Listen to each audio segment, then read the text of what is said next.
Hi, I'm Jason, and welcome to another community design review where we look at some of the best custom designs from the Custom Magic subreddit for this week. For our first meme of the week, we have Salt Mine, a land. Whenever an opponent complains about the game you are currently playing, put a salt counter on Salt Mine. Tap, add colorless. Tap, remove a salt counter from Salt Mine, add 3 mana of any color. While this would just be a colorless land for some players, I believe this card would be very effective if I were to play it against some of the people who make videos on this channel. And our second meme of the week is, whoa, somebody actually tried to make white Dees. Let's take a look. First card is Glips of Hope. 2 white for an enchantment. At the beginning of your upkeep, create a tapped treasure token. Okay, every turn, that's pretty good. Treasures you control don't untap during your untap step. Okay, so you gotta wait for them. And then, when Glips of Hope leaves the battlefield, sacrifice all treasures you control. Okay, what about Pathetic Attempt? 1 white for an instant. Counter target spell you don't control. If a spell is countered this way, its controller puts it on top of their library instead. Okay, so a Memory Lapse in white for a little bit more mana. Not bad. Let's keep reading. Then they draw 3 cards and may then cast a card from their hand without paying its mana cost. Display Your Strength is white for an instant. If you have the least amount of life and you control the least amount of lands among all players, destroy target tapped creature with converted mana cost 3 or less that has power 5 or greater.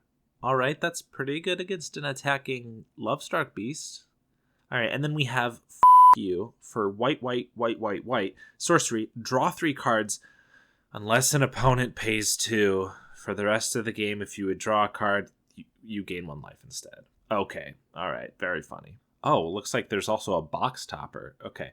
Angel, the mythical white angel, 4/4 flying vigilance lifelink. Okay, whenever a creature you control blocks, it gets +0/+1 until end of turn. Not the most useful ability, but that's actually pretty sweet. And it just costs 9 mana.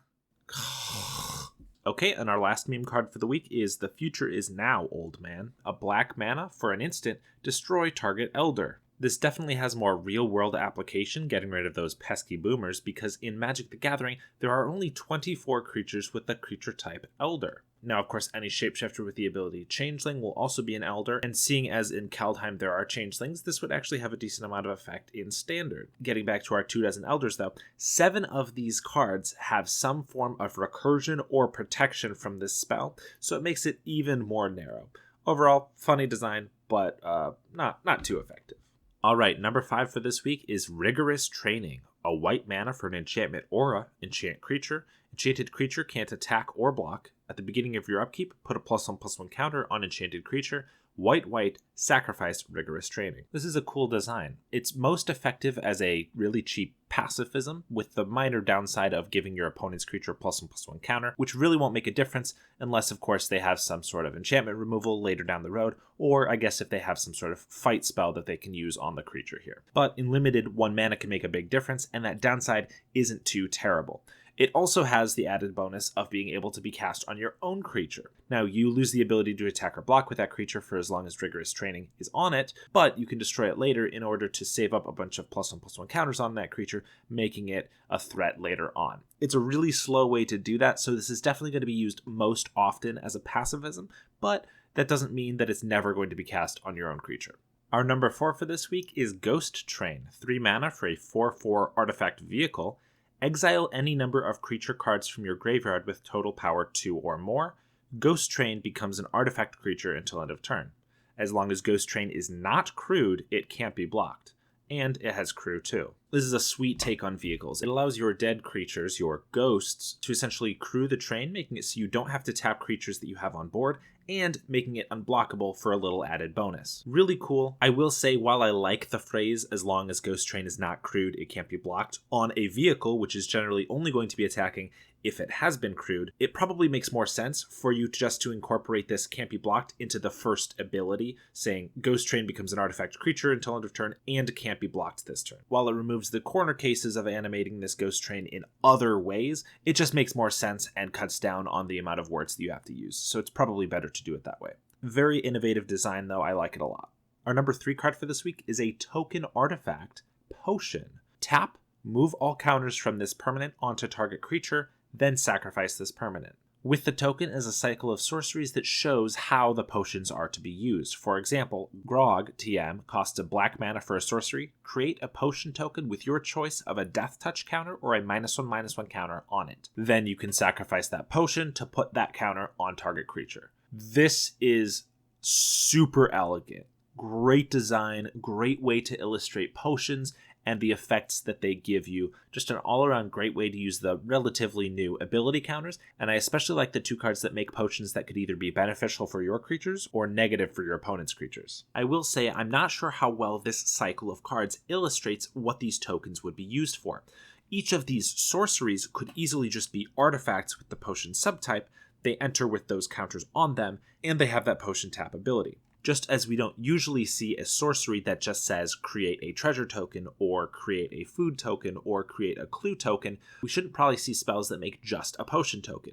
It should do something else minor or large if you're making a creature who also happens to come with a potion, for example. Overall, though, super cool, and I legitimately want to see more. I cannot stop thinking about the possibilities with this new token type, and I would love to see more cards using this new artifact. Number 2 for this week, we have Jackpot, a red mana for an enchantment. 1 and red, exile Jackpot. If you have 7 cards in your hand, 7 cards in your graveyard, and 7 cards in your library, you win the game.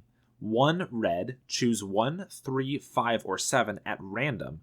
Exile that many cards from your hand, graveyard, or at the top of your library. This is an interesting way to very difficultly win the game.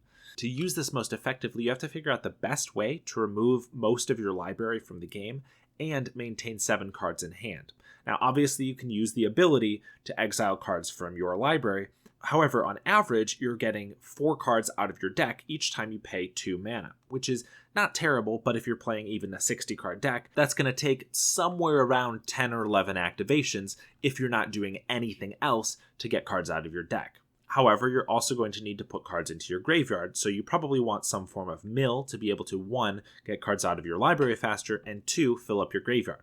However, if you fill up your graveyard more than 7 cards, you're then going to have to be using activations to get cards out of your graveyard. Though, if you also happen to dip below 7 cards in your library, you're going to need some way to put cards back into your library, or else you're going to have no way to win the game with this card.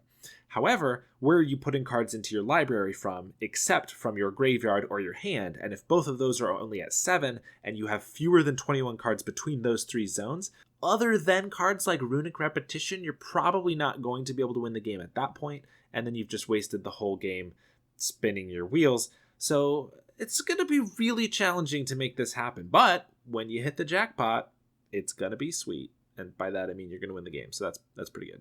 And number 1 for this week is challenger of the phrase always bolt the bird, Phoenix of Paradise. A red mana for a creature Phoenix, 0/1 with flying. Tap, sacrifice Phoenix of Paradise, add 1 mana of any color. You may cast Phoenix of Paradise from your graveyard.